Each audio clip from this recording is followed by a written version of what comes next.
Hi friends, చూసారా పెసరపప్పు చారులో ఎన్ని ఐటమ్స్ వేసాను. ఉల్లిగడ్డ, పసుపు, కారము, అల్లం, ఎల్లిగడ్డ దంచి ఇట్లా కచ్చపచ్చ దంచి చూడండి, ముక్కలు ముక్కలు ఉల్లిగడ్డలు కట్ చేసి వేసాను, పచ్చిమిర్చి వేసాను. చూడండి, ఇవన్నీ ఏంటి అంటే అల్లం దంచేసినాయి చూడండి.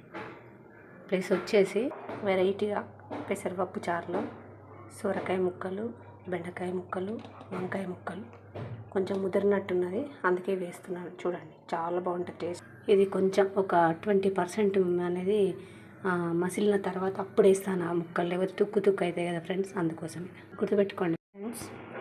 చూసారా, ఇంకో ఉల్లిగడ్డ పొట్టు తీయకుండానే ఇట్లా తోలిచి పొట్టు బాగా కడిగి దీని మీకెళ్ళి కచ్చపచ్చ దంచేసిన సూపర్ టేస్ట్ ఉంటుంది. అట్లా ట్రై చేయండి ఖచ్చితంగా. వంకాయ ముక్కలు, సోరకాయ ముక్కలు వేసాను ఫ్రెండ్స్. చూడండి, కొంచెం ఉడికిన తర్వాత పప్పు వేసాను. ఎంత బాగుంటుందంటే బాగా మసిలిన తర్వాత పప్పు అంతా తుక్కడ అయిపోయిన తర్వాత అప్పుడు పోపు వేస్తాను.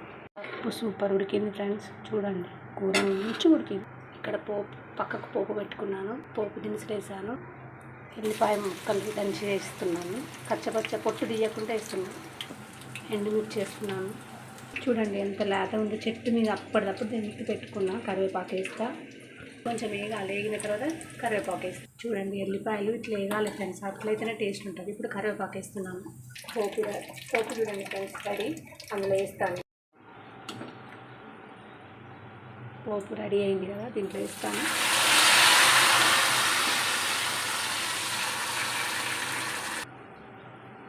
పెసరపప్పు చారు రెడీ ఫ్రెండ్స్. చూడండి ఎంత బాగుందో, ఎన్ని ఐటమ్స్తో చేశానో. ఖచ్చితంగా ట్రై చేయండి, చాలా బాగుంటుంది. నన్ను మీరు ఖచ్చితంగా తలుచుకుంటారు. ఖచ్చితంగా ట్రై చేయండి. ఇక పోపు వేసి ఎంత బాగుంది చూడండి ఫ్రెండ్స్, ముక్కలతో సహా.